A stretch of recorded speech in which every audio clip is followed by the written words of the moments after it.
aconteceu aqui com Maria. Mas vamos lá em Lucas capítulo 23, no capítulo de número 24. Vemos os dois homens que iam a Emaús.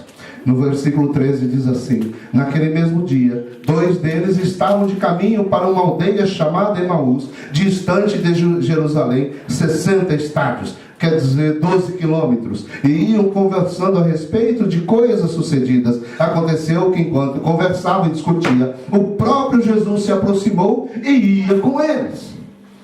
Os seus olhos, porém, estavam como que impedidos de o reconhecer. Não sabe para quem que Jesus se manifestou agora? Para quem Jesus se manifestou? Se vocês vão procurar com calma no texto, vocês vão descobrir que Jesus apareceu para um deles que se chamava Cleopas. E o outro nome não tem. Jesus se manifesta aos anônimos. Jesus se manifesta a qualquer um que queira, que o procure e que esteja precisando da sua presença. Estes homens, diz a palavra que eles estavam conversando sobre as coisas que aconteceram em Jerusalém. Eles estavam andando e conversando sobre aquilo que se sucedeu e os seus corações estavam tristes.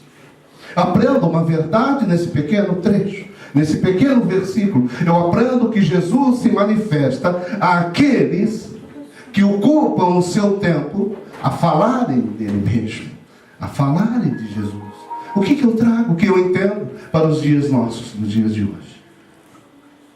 Porque, meu irmão, porque não existe a manifestação de Deus às vezes na nossa vida? Por que tanta gente reclama que Deus não é manifesto em nossas vidas? Porque Jesus não se manifesta constantemente em nossas vidas?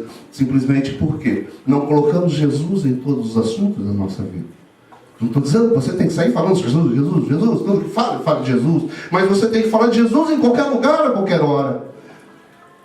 Apareceu a oportunidade, fale sobre ele. Está falando com outro crente, não perca tempo falando dos problemas organizacionais da igreja. Não perca tempo criticando estatutos ou placas ou condutas ou o que o outro irmão está fazendo. Falem de Jesus.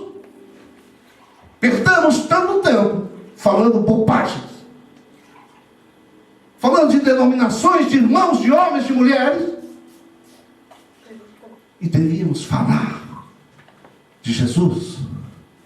Eles estavam falando da morte, da ressurreição, da expectativa que eles tinham, e acreditavam que tinham se acabado os seus sonhos, porque acreditavam naquele tempo que Jesus seria o comandante de um exército que livraria do jugo de Roma.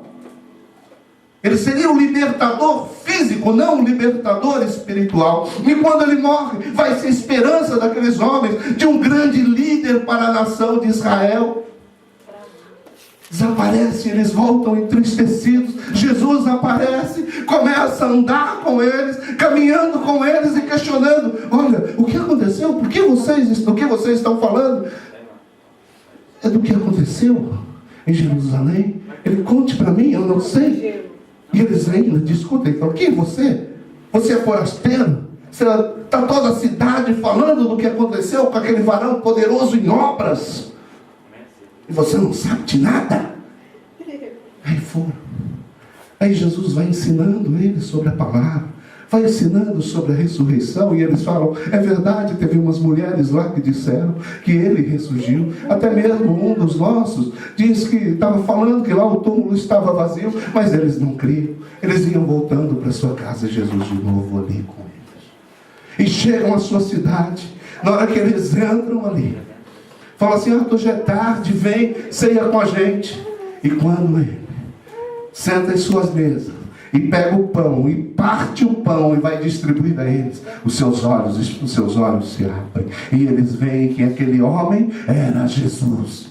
Eles veem que Jesus era aquele homem que estava falando com ele. Na hora que eles olham e falam: é ele! Ele desaparece.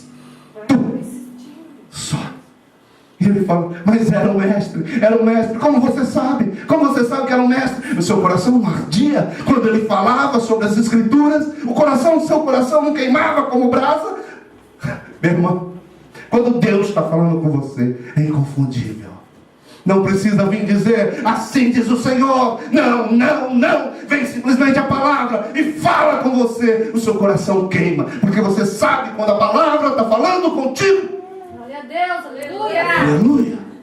Quando Deus está usando o pregador, quando Deus está usando os homens de hoje, as palavras de hoje, parece que foi combinado. Só falaram de deserto, só falaram de prova, só falaram de ânimo. Realmente, lutem. Vocês estão passando por prova, estão passando por dificuldade. Vocês, eu sei a dificuldade que vocês vêm passando. Não precisou usar a minha pregação, usou o coração daqueles que se prepararam para trazer uma palavra no dia de hoje. E vem falando de prova, de dificuldades, de luta, de deserto. Mas Deus está no controle de toda a situação.